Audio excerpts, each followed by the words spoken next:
I'm in downtown Macon at Cherry Street Park, where the Macon Police Department is preparing for their second annual Family Fun Fest. Ginger Michelle used to be located here on 1st Street in Macon. Now they've moved over to North Macon, where they say business is looking up.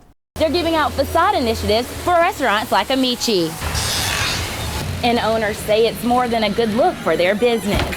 Central State Hospital sits on 200 acres of land with 200 buildings. That's why they've been fighting against the Forest Hill Road construction project. Jennifer has been behind these gates for 48 hours. Now he'll spend his time in the Bibb County LEC. They also add that that's the reason why the father had such a huge problem going in to try to save family members. According to Hemp, most women have better hand and eye coordination, resulting in a better shot. Congratulations to Chief Deputy Carswell on his new position.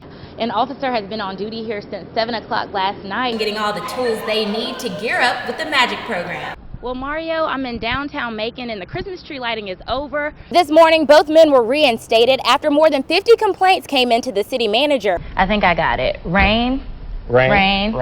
And then more rain. And rain. Right? And then the heat comes after the rain goes away. So it's not looking good for us right now. All right, thank you, Clinton. And press the trigger. It's going to make a big bang. Women and firearms.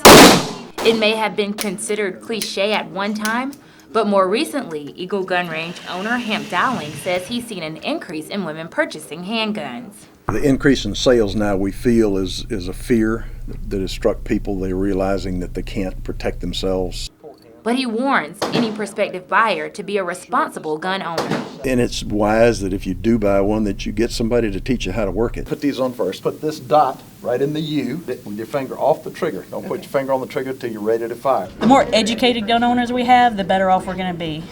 Jessica is just one of many women taking the basic firearms training offered at the range. We see more ladies in our classes and an awful lot of them first time, never shot before people. Well, this was my first time shooting and I enjoyed it. I want to be able to protect myself. Hemp adds that first-time shooters, and especially the ladies, shouldn't be afraid. All of our lady shooters will outshoot their husbands and boyfriends. We see it all the time. According to Hemp, most women have better hand and eye coordination, resulting in a better shot.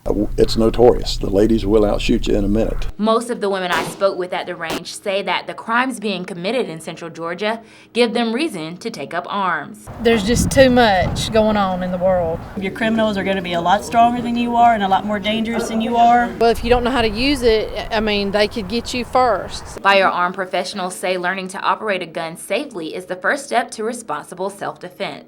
But a lot of people will purchase a gun and never get training, and they don't even know it. They forget how to run it. And first-time shooter Kelly Andrews agreed. If not on one, at least know how to use one. And headlines across the nation in recent months have somewhat inspired a movement to do just that. Our gun sales have increased tremendously in the last month or so, and we feel that it is this crime wave and just our government maybe threatening people to take them away. They're trying to push new gun laws and more control, and they're taking the control out of the hands of the people that actually are responsible. Amber Jones, Perfect shot. WGXA.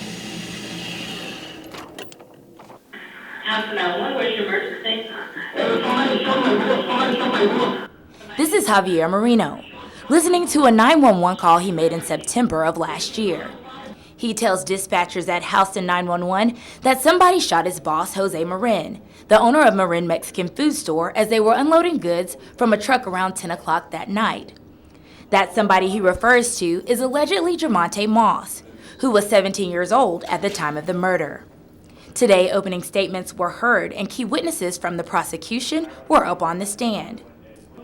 The focus of the trial for most of the day was the .45 caliber handgun found on the defendant, the clothes that he had on, and how close in proximity the store, his home, and where he was found were. Many of the witnesses were asked to relive that night. The arresting officer, Todd Roundtree, explains along with some video what happened to him on that night. We're going to tighten him up. But the story took an interesting twist when another man with a similar story took the stand. Nefertali Corrado was robbed just the night before on September 21, 2011. Though Moss is not on trial for shooting Corrado, he was confidently identified by the victim as being his shooter. and the prosecution says that the crime shows similar motive. Both men say they were approached with a gun and then demanded to pay the young black male money. Jurors heard from both lawyers, Houston County DA George Hartwig for the state, and Rodney Davis representing Moss, along with several key witnesses before Judge Nunn. Amber Jones, WGXA. Driving down Macon's Cherry Street, redevelopment is evident. The Macon-Bibb Urban Development Authority is trying to make sure that trend continues, but responsibly.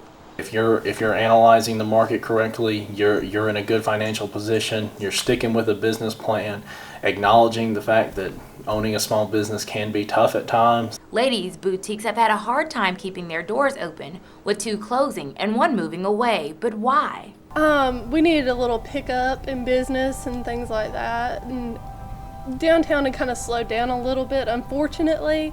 Ginger Michelle used to be located here on 1st Street in Macon. Now they've moved over to North Macon, where they say business is looking up. They have been great since we've gotten here. We get more foot traffic with Publix being right here. Moms will come in saying, oh, I had to go to the grocery store, so I decided I'd stop in and shop for a little bit. But Dot's Forget-Me-Nots has been in business for 10 years on Cherry Street. And owner Dot Ridley says she's not going anywhere. What I hear from my customers, they enjoy coming downtown. They don't have to worry about parking, and they can park in front of the door. Adding that redevelopment near her is encouraging, and that all Maconites should join her in the downtown movement. I think it's growing, and we have a lot of good things going on downtown that people don't really know because they don't come down here. The Urban Development Authority, along with other government entities, hope that people will be inspired by the growth. I would like to think that more people would be willing to take that bet, because I really do believe downtown is about to pop. Amber Jones, WGXA.